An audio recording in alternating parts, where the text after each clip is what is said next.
ሰላም ጤና ይስጥልኝ የተወደዳችሁ የቻናላችን ቤተሰቦች እንዴት ናችሁ? በያላችሁበት የዓለም ዳርቻ ሰላማችሁ ይብዛልኝ። የዚህ ቻናል አዲስ የሆናችሁ ሰብስክራይብ በማድረግ ጀምሩ። ነባር ቤተሰቦቻችን ደግሞ ላይክ እና ሼር እያደረጋችሁ አማርኛን፣ እንግሊዘኛን ከመሰረቱ ማንበብና መጻፍ ለሚቸገሩት አዳርሱልኝ ዘንድ ከወዲሁ አሳስባለሁ። ዛሬ ደግሞ ቀለል ባለ ሁኔታ እንግሊዘኛ ፊደላትን ከመሰረቱ ማንበብና መጻፍ ለምትቸገሩ በአማርኛ በእንግሊዘኛ ምን እንደሚባሉ እናያለን።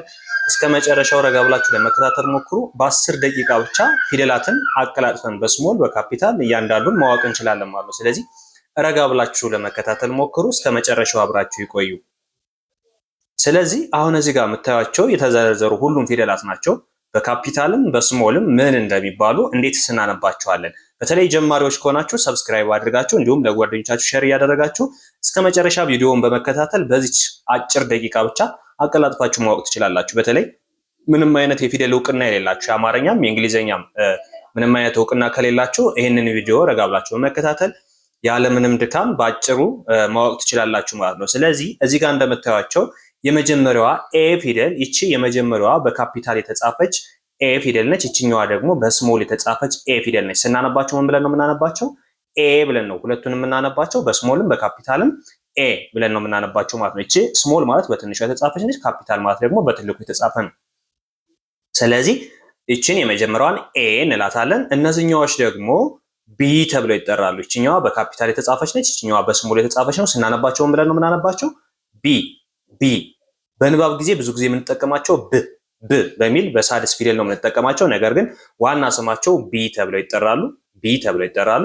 ሶስተኛዋ ደግሞ ይቺ የረ ፊደል ር የምትመስል ማለት ነው። የረ ፊደል ስድስተኛው ር የምትመስለዋ ፊደል ሲ ተብላ ትጠራለች። እነዚህ ተመሳሳይ ናቸው። ሁለቱም የሳይዝ ልዩነት ነው ያላቸው እንጂ እንትኑ ቅርጻቸው ምንም የተለያየ አይደለም። እዚህ ጋር እንደምታዩት ይሄኛው ቢ እና ይሄኛው ቢ የተለያየ ነው። ኤ እና ኤም የተለያየ ነው። ነገር ግን ሲ ግን የሚለየው አንዱ ትልቅ አንዱ ትንሽ በመሆኑ ብቻ ነው። ቅርጹ ተመሳሳይ ነው። ስለዚህ ይሄ ምነው ሲ፣ ይሄኛውም ሲ ብለን እናነባዋለን። ሁለቱም ሲ ነው።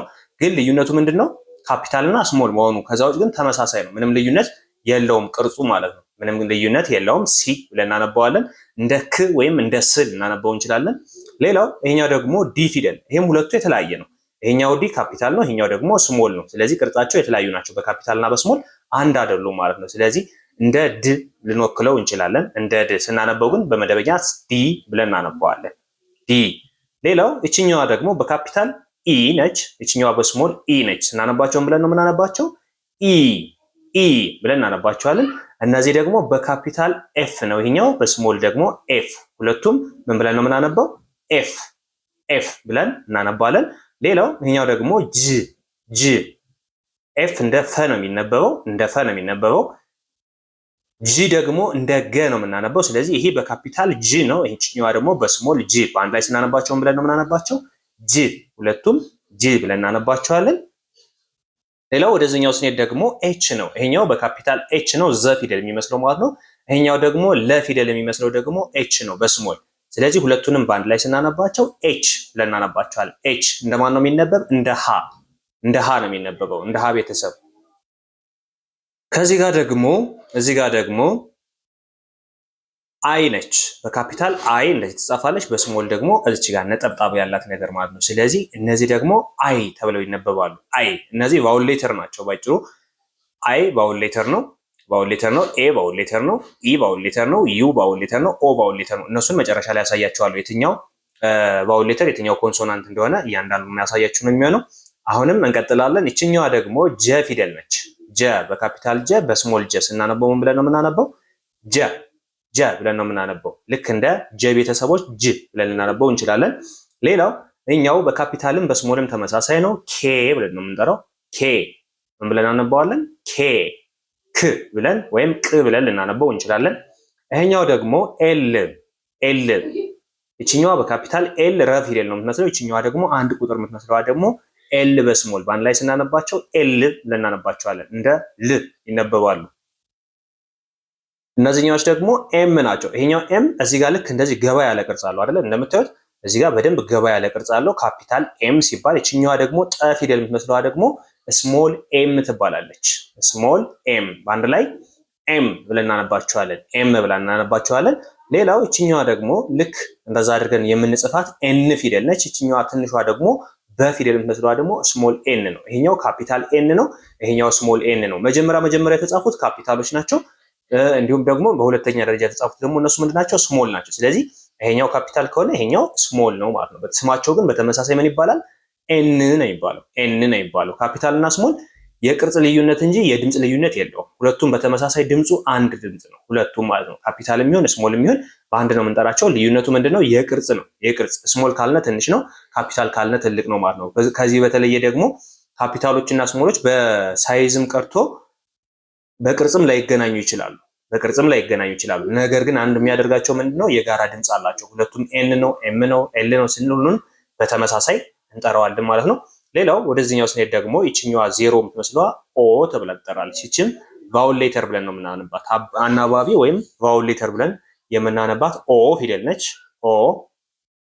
ሌላው ይሄኛው በካፒታልም በስሞልም ተመሳሳይ የሆነ ፒ ፊደል ነው። ፒ ምን ብለን ነው የምናነበው?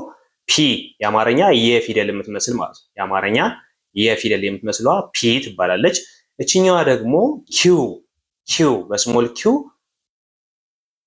በስሞል ኪው በካፒታል ኪው፣ ሁለቱም ባንድ ላይ ምን ብለን ነው የምንጠራቸው? ኪው። ሁለቱ ግን የተለያዩ ናቸው። ቅርጻቸው ተመሳሳይ አይደሉም። ቅርጻቸው እና ሳይዛቸው የተለያየ ነው። ስለዚህ ሁለቱም ኪው ተብለው ይጠራሉ። አንድ የሚያደርጋቸው ምንድነው? ድምጻቸው ኪው የሚለው ድምጽ ማለት ነው። ሌላው ይሄኛውን በተመሳሳይ አር በካፒታል አር ይሄን ቢን ትመስልና ትንሽ ሸፈፍ ትላለች። አር ይችኛዋ ደግሞ የተለየች ነች። ስለዚህ ሁለቱም ባንድ ላይ ምን ነው የምንላቸው? አር ብለን እናነባቸዋለን። አር። ከዚህ በመቀጠል የምናገኛት እቺ 5 ቁጥር የምትመስለዋ ደግሞ ኤስ ፊደል ትባላለች። ኤስ ፊደሉን በእንግሊዘኛ መጥራት የሚያቅታችሁ ከታች በተጻፈው በአማርኛው መያዝ ትችላላችሁ። እያስቆማችሁ የምፈጥን ከሆነ እያስቆማችሁ እያንዳንዱን ማንበብና መጻፍ ትችላላችሁ። በተለይ ደግሞ እየጻፋችሁ ብትይዙት የተመረጠ ይሆናል። በማስታወሻችሁ ብትይዙት፣ ምክንያቱም ይሄ ቪዲዮ ዛሬ አይታችሁት ነገ ላይ መጥላችሁ ስለሚችል እናንተ ምናልባት ሰብስክራይብ ካደረጋችሁት ሁሌም ታገኙታላችሁ። ሰብስክራይብ ካላደረጋችሁት ደግሞ ድጋሜ ስለማይመጣ እናንተ ጻፏቸው ወይም ስክሪንሾት አድርጋችሁ ያዟቸው። እሺ። ሌላው እችኛዋ ደግሞ ቲ ትባላለች። እችኛዋ ቲ የካፒታሏ ቲ ፐ ፊደል ነው የምትመስል፣ የአማርኛ ፐ ፊደል ነው የምትመስል የካፒታሏ ቲ። እችኛዋ ስሞሏ ቲ ደግሞ የአማርኛ ሶስተኛ ቲ ፊደል። እዚህ ጋር እንደምታዩት ቲ ነች አይደለ? ይችና ይቺ ልዩነት የላቸውም ቅርጻቸው። ይችም ቲ ነች፣ ይችም ቲ ነች። ስማቸውም ተመሳሳይ ነው። ስለዚህ ቲ ፊደል በስሞል ከሆነ የአማርኛ ሶስተኛ ቲ ነው የምትሆነው። ሌላው ዩ ማለት የሃ ፊደልን ነው የሚመስለው። የሃ ፊደል እንደምታዩት የመጀመሪያውን ሃ ነው የሚመስለው። ምን ብለን ነው የምናነበው? ዩ። ይሄም አንዱ ምንድነው? ቫውል ሌተር ነው ዩ። ሌላው እዚህ ጋር የምታዩት ደግሞ ቪ። ዩ እና ቪ የሚለያዩት ምንድነው? ቪ ከሆነ ሙሉ ለሙሉ ምን ይሆናል? ሹል ነው የሚሆነው። እዚህ ጋር እንደምታዩት ሹል ነው የሚሆነው። ያኛው ደግሞ ሃ ፊደል ነው የሚመስለው። ስለዚህ ይሄኛው ቪ፣ ያኛው ዩ እንለዋለን። እችኛዋ ደግሞ ደብሊው እንላታለን። ደብሊው ቅርጹ ተመሳሳይ ነው፣ ሳይዝ ብቻ ነው የሚለየው። ደብሊው በስሞልም በካፒታልም በጽፉት ቅርጹ ተመሳሳይ ነው። የሚለየው ምንድነው? ሳይዙ ነው። ስለዚህ ደብሊው እንደወና እናነባዋለን ማለት ነው። ደብሊው ብለን ነው የምናነበው። ይሄኛው ደግሞ ኤክስ። ይሄም በተመሳሳይ ቅርጹ ተመሳሳይ ነው። የሚለየው ሳይዙ ነው ማለት ነው። ስለዚህ ምን ብለን ነው የምናነበው? ኤክስ። ይሄኛው ደግሞ ዋይ እንደ የ የሚነበበው ማለት ነው። እንደ የ የሚነበበው ዋይ። የመጨረሻው ዜድ በስሞልም በካፒታልም ተመሳሳይ ነው። የቅርጽ ልዩነት የለውም የሳይዝ እንጂ። ስለዚህ ዜድ ብለን እናነባለን። ከዚህ ውስጥ የምታዩት 26 ፊደል ነው ያለ። ከ26ቱ መካከል ደግሞ አምስቱ ምንድናቸው? አናባቢ ድምጾች ወይም ደግሞ ቫውል ሌተር ብለን የምናነባቸው ናቸው። ስለዚህ አንደኛው ቫውል ሌተር ኤ ሲሆን ሁለተኛው ቫውል ሌተር ኢ፣ ሶስተኛው ቫውል ሌተር አይ፣ አራተኛው ቫውል ሌተር ኦ፣ አምስተኛው ቫውል ሌተር ምን ይሆናል? ዩ ይሆናል ማለት ነው። አምስተኛው ቫውል ሌተር ዩ ይሆናል። ስለዚህ በእንግሊዘኛ የፊደል ገበታ ላይ 26 ፊደሎች አሉ። ከ26ቱ መካከል ደግሞ 21ዱ ተነባቢ ሲሆኑ አምስቱ ደግሞ አናባቢ ናቸው።